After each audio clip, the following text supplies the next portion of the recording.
Hello and welcome back to IllumiNation, the Disney Lorcana podcast. My name is Max. And I'm Sam. And we are back at you for the 60th time. That's right, episode 60. And we have talked a lot about evaluating cards through the life of the podcast. Now, we talk about new cards when a set's about to come out. We talk about evaluating cards as a meta develops. But we've never taken a deep dive into a specific card to help you get better at evaluating cards. With Wilds Unknown about to release, we figure now's a good time to do this kind of evaluation at a very granular level. So this whole episode is going to be about analyzing and coming up with an evaluation for one individual card, and this card is pretty darn popular. It's also going to be the Set Champs promo card for Wilds Unknown. We're talking about Woody Jungle Guide. So before we dive too far into it, Sam, do you want to tell us about Woody Jungle Guide? Yeah, he's a 5-cost uninkable character in Amber. He's a 1/5 quest for 2 with Shift 3, and he has 2 abilities. The first is Let's Get Movin'. When this character quests, draw a card. Then you may play a character with cost 2 or less for free. And his second ability is Everyone Gather Round. Your other toy characters get +1 willpower. All right, so there we have it. We have everything broken down. So let's start evaluating the card. When I start to evaluate a card, I kind of look at everything in a vacuum. So I'm just looking at this individual singular game unit, looking at the stat line. This is a 5-cost uninkable card. So the first thing I'm going to evaluate is how are the stats surrounding that 5-cost uninkable card. We have 1 strength, 5 willpower, and it quests for 2. So on a scale of not great to like fine to really good, I think this card's underwhelming, a little below fine, like below average for a 5-cost. Anymore, especially since Fabled, we have seen the stats on characters really go up pretty aggressively, especially with strength and willpower. So I would think that looking at this card, if somebody said we have a legendary card, it's going to be a new Woody card, and it's going to really be an impressive one, and I saw that stat line, when I see the abilities, they better really go off for me to want to dive deeper into this card. Because right now, if this was a vanilla card with no abilities whatsoever, I would think this card is pretty darn bad. What are the abilities then? Sam, you went over them. Let's start breaking them down a little bit. So we're going to go with the second ability, Everyone Gather Round, as the first part of this. Other toy characters get +1 willpower. We've seen this a lot, this like willpower style boost. We saw it, I think, initially with something like Rapunzel's Tower, which was a location. And we've seen it a few times since. We've seen Mickey Amber Champion really make waves by increasing the willpower of all of your Amber characters, and this Woody does not really break form from that style of willpower increase. This one works just for toys, which makes sense, right? Woody's kind of the leader. Him and Buzz are kind of the co-leaders of a lot of the toys in Andy's room. So it really makes sense that he is bolstering the willpower, the kind of toughness defense of your toys. So I like that concept. But again, if that was the only ability on this card, I would still be really underwhelmed. Because we have the Amber Champion Mickey, who gives all of your Amber characters 2 additional willpower, irrespective of what kind of cards they are. It just cares that they're Amber characters. Comparing those 2 concepts, this is much worse. Really,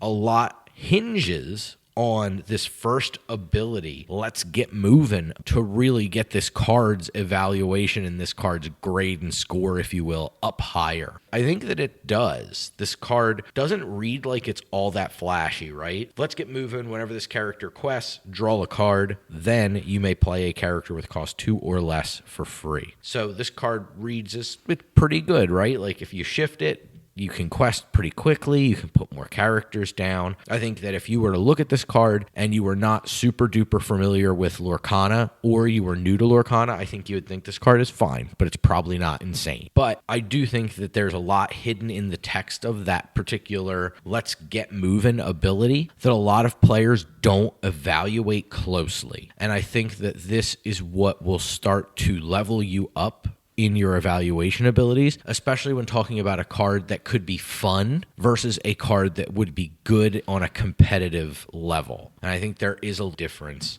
when you talk about those two things. Sam, what did you think about Woody Jungle Guide the first time that you saw it? Like on a scale, let's just call it like 1 to 5, 5 being like some of the best cards in the game. So we're talking like Hiram and Sisu. What would you think if you were evaluating this? And if you're fans of the podcast, you know back in the day, we used to live stream and we'd rate all of the cards from 1 to 5. So where do you think Woody would fall if you just saw it for the first time? You're just kind of carte blanche evaluation. Probably like a 3. 3. So kind of average. Definitely is competitive in the competitive environment, but maybe not blowing the lid off of things. Yeah.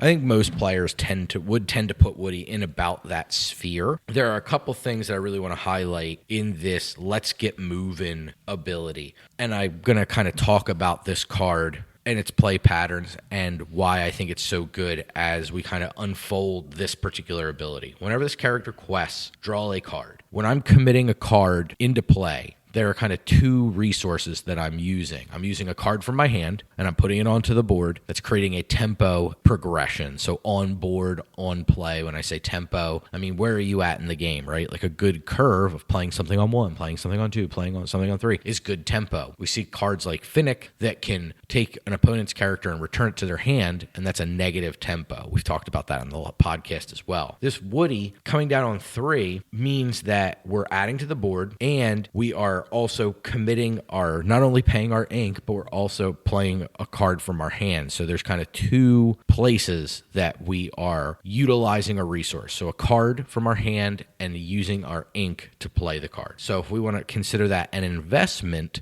in our ability to win the game, it's not an unusual or like ridiculous way to look at it. If we want to shift this Woody, there's another component, and that is we need something to shift onto in addition to paying the shift cost and having the card be played from our hand. So we need a shift target. We do have a 1-drop Woody. It's a classic shift target. It's a 2 strength, 2 willpower, quests for 1 and costs 1 and is inkable. It was revealed in a non-English language, so I completely cooked. I couldn't tell you what Woody's little subtext is, but this is like perfect classic shift target, right? We saw this since the very beginning of the game, this kind of what they refer to as the Goons stat line of a 2/2/1 for 1 inkable. Right there, we're now investing 2 cards in order to get this Woody down, and we're investing a total of 4 ink, 1 for the 1-drop, 3 for the shift. If we shift this Woody on 3 and we quest, and we happen to be able to play a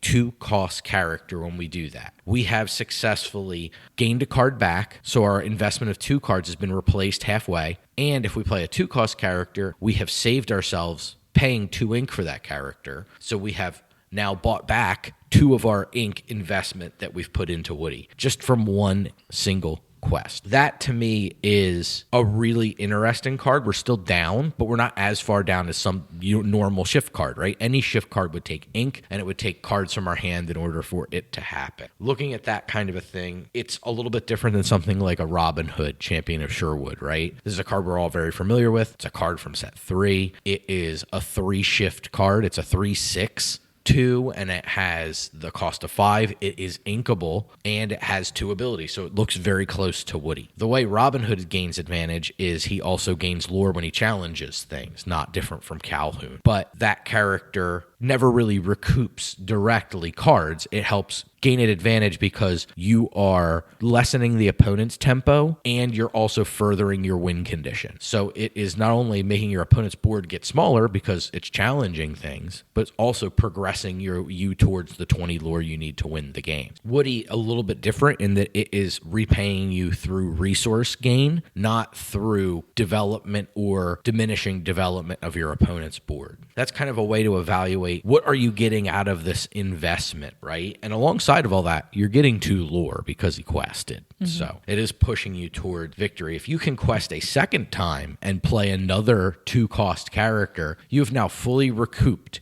everything that you've invested into getting Woody Jungle Guide on board. So he's completely net neutral. Cards are neutral. Ink investment has been paid. That's really impressive for a card. I think when you look at that, you want to look kind of at cards that are comparable to it as well. Because, all right, now we've looked at it in a vacuum. Seems solid, right? But what are other cards? There are other Lorcana cards that do something like this, or is this totally unique? I think there are a couple comparable cards. One is Lady Ms. Park Avenue, and the other is Lilo Rockstar. I think Ms. Park Avenue Lady, when she comes in, whether she shifted or not, she returns 2 characters with cost 2 or less from your discard to your hand. So she is a commitment. If you were to shift her following this kind of Woody trajectory, play a lady on 1, shift this lady on 3, you've invested 2 cards and 4 ink. If you were to get 2 cost characters back from your discard to your hand, you've recouped the 2 cards. But you have to then play the 2 cards, so you don't recoup the ink that you spent.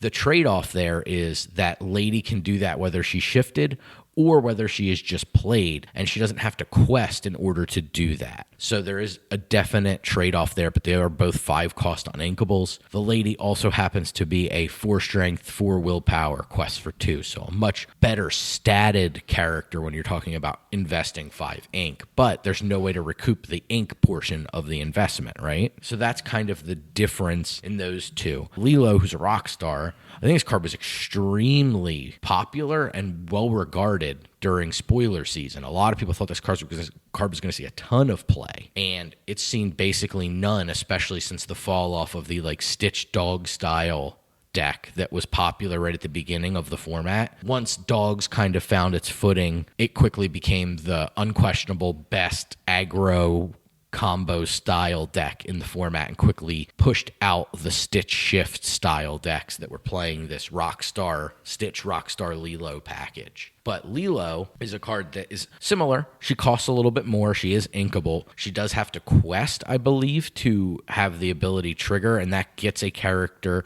that costs 2 or less from your discard back into play. That one is kind of a direct parallel to Woody in that it's returning a card and saving you an ink investment. But this card hasn't seen play yet. It does have 1-drop shift targets. It does shift for 4, which is a little clunky in terms of where it competes in the curve, generally in Amber, which kind of is a good segue over to how does Woody's play pattern look? What does that look like? We're very familiar with the Lady Ms. Park Avenue style play patterns that have been coming out of the Dogs deck. What does the Woody play line look like? There's a couple different ways to look at it. You have the 1-drop Woody we discussed. Your 2-drop of choice, whatever that may be. Your deck's going to probably have a slightly higher amount of 2-drops because you're going to want to utilize this card's ability. One of the cards that was revealed was a Bullseye. It's a 4/3 for 3 inkable that quests for 1. You may say, well, that's not a 2-drop at all. How does that fit into what I'm talking about? Well, it does have an ability that if there's a character named Woody out, it costs 1 less ink to play this character. Or Jesse. In this world, the Bullseye would see the 1-drop Woody and cost less. Now, it wouldn't be able to be played with Woody's ability, but it would be your 2-drop of choice, which is a huge statted character. It's going to be able to keep a lot of things off the board. It's also slightly cheaper, which means it still costs 3, which means it can sing Strength of a Raging Fire or some of the new ones we're getting that would allow you to take advantage of keeping the board at relative safety for the Woody to then be shifted on 3 in quest. So the Bullseye's a nice 2-drop. Of course, there's a plethora of various statted bodyguards that exist on the 2-drop that can help you. And I think that when Woody quests and plays one of these cards, I think the bodyguards are going to be some of the most common things we're going to see out of the gate. You're going to see things like the new snowboarder David, the 1/4 with bodyguard who can get played. There's a lot of options, especially if you pair it with Steel. There is the detective who has the first chapter Simba stat line. There's a lot of 2-drops that can come down and try to defend Woody while he continues to accrue you advantage, right? You'll hear a lot of people talk about engines in a deck. What makes this deck continue to flow, right? In Amber Steel specifically, we've seen the Snowboarder Stitch, we've seen the Aerial Boost, all be able to create a continuous source of cards in hand for the Amber decks. This Woody is no different than that in that he's creating a really powerful engine to play with. So playing it with toys, you have a lot of options. You have the Rex that they spoiled. It's a 3/1 for 2 inkable that it has bodyguard, and when it's banished, you gain a lure. So kind of like a mini Baloo that we saw in the past. And there's a lot of other small toys. There's a fantastic 3-drop super rare Jessie that you can put into a deck like this. And that's just looking at toys specifically. I think Woody's going to find a home in a bit more of a hybrid style deck. I think the toy thing will likely come up. Everyone gather round ability will come into play here and there, I think. But I think largely the power of this particular card is coming from the on-quest trigger, actually being able to put in things that can continue to allow this card to quest and continue to snowball tempo, right? You're adding cards to the board, you're drawing cards into your hand, and you're gaining lore all simultaneously. Yeah, I think one thing to look at too, evaluating this card compared to the other two that we talked about, is that you don't have to have anything in your discard for this to work. Correct. So he comes down, he quests, he gets you a card no matter what it is, and then if you have a card that costs 2 or less in your hand, you can just play it for free. Absolutely. Whereas Lady and Lilo, you have to have those 2 or less cost characters in your discard, which makes it not as good on turn 3. Yeah. Absolutely agree. It's generating like kind of an unconditional advantage. It doesn't have any conditions tied to it except for the putting the card into play. So just it being when it quests, draws a card is really super powerful. I think that on the whole, if you surround it with the right cards, which aren't out of the question, and that's kind of where it starts to ebb away to, could it be competitive? Meaning, does this fit in to a line of play that we've seen in the past warrant success? Is this something that in Lorcana, following this line will help generate you success via pushing you towards your win condition, keeping you card rich, keeping your board full? I think the answer is yeah. Like, you're not going above and beyond. You're not jumping through hoops to put cards into your deck. You're using cards that already exist and cards that have already seen some level of success. Be able to bolster this card and make it even more powerful. If you change the focus ever so slightly to the Ruby toys, I think there's a lot more hoops you have to jump through to make the Ruby toy synergies work. I think you have to build a deck that's very specifically trying to accomplish a thing, which means that you need a lot of cards all being able to work harmoniously. So there's a lot higher of a chance for failure over there than there is just building a good deck and including this card that can generate you a lot of value over very short amount of time. And I think kind of irrespective at what point it comes down, it can always do something pretty impressive, especially with the let's get moving ability being able to protect itself by way of a bodyguard. The cost of putting a card in your deck, and we have a whole episode devoted to cost, the cost of inclusion is not high. But I think the biggest downside to this card is it's on its own a really tough card to play. Like, you're never going to be happy playing this as a 5-cost uninkable that has to sit for an entire turn to dry. Yeah, I think against like steel-based decks, it's not too bad because it does have the 5 willpower, which survives a Thunderbolt, and you need a lot of characters in order for a strength to take it out. True. But I think against like Ruby or Under the Sea, it's going to be rough if you top deck this late game and you can't ink it, and you just have to play it and hope it survives. Totally agree. I think that's the thing. Like, we're talking about the evaluation again. I think if this was an inkable or had like some shift in the stats, this could very well have been a 5. Yeah. But I think they did a nice job of making it not just single-handedly unbelievably good. Like, if the let's get moving ability was when you play this card and when it quests, this card would be insane, out of control levels of ridiculous. I do think they've tended to shy away from that a little more than they did in the beginning of the game. Yeah, certain 1/6 man scared him a little bit. I think Woody Jungle Guide is an absolute standout card, and I think that it's quietly pretty darn strong. It provides a really solid opening game plan. I think it always will make Woody shift a scary thing. There's a toy leader, Woody, who lets you look for additional toys, that if that was your follow-up to this play line, and then you could, goodness forbid, shift another Woody Jungle Guide on top of that one if you wanted to in the mid to late game and start to continue to spiral out of control and just push the advantage farther and farther. That way, I think it's really cool. I like what you said, that it is susceptible to some amount of removal, being able to be, if you go too wide and too big with a bunch of 2-cost characters and this particular card, you're going to get your whole board under the seat. So that is something to definitely watch out for. But this card also could potentially go in a Amber Emerald style deck and help Singing Under the Sea if needs be. Yeah, definitely. We've seen Lady do that a ton of times in the dog deck. So, I mean, the flexibility that this card allows for, that magical 5 number that we've seen where it gets above some of the 3-drops in steel that are just gigantic. It gets beyond a lot of the removal that's damage-based. I think seeing all those things, they just did such a nice job of subtly putting in the pieces where they needed to make a card that looks like it could fly under some people's radars who are newer to games and be like, well, I don't see that card crazy, splashy, or it doesn't look really awesome out of the gate in terms of like what its ability does. Like, it's not something bombastic. It's not like your opponent needs 25 lore to win the game. Like, you see an effect like that and you're like, whoa. But then you break it down and you're like, wait, is this actually a playable card though? Where I think Woody, like, you're excited that it's a beloved Disney character. This is Pixar's introduction. You couldn't ask for better than Toy Story coming into the set. And then having it be a card that helps you kind of level up your card evaluation abilities by really digging into the granular pieces of it, I think is an elegant piece of design. So I think this card's really cool. And I think it's going to end up being one of the stronger cards, especially for core constructed. Infinity, it sings a whole new world. I know that. I have no idea outside of things like that if it could be good or not. But for core constructed, especially post-rotation, I think this card's going to be very, very much a force to be reckoned with. Super happy to see it be the Set Champs promo. It's definitely nice to see what we believe will be a playable Set Champs card. Yes. Awesome artwork on both versions of the card. Very exciting to have a playmat that's Toy Story for a lot of people. I know that's a really big deal. It's an exciting thing. It's a character that does a lot, and it does it all while it allows you to keep questing.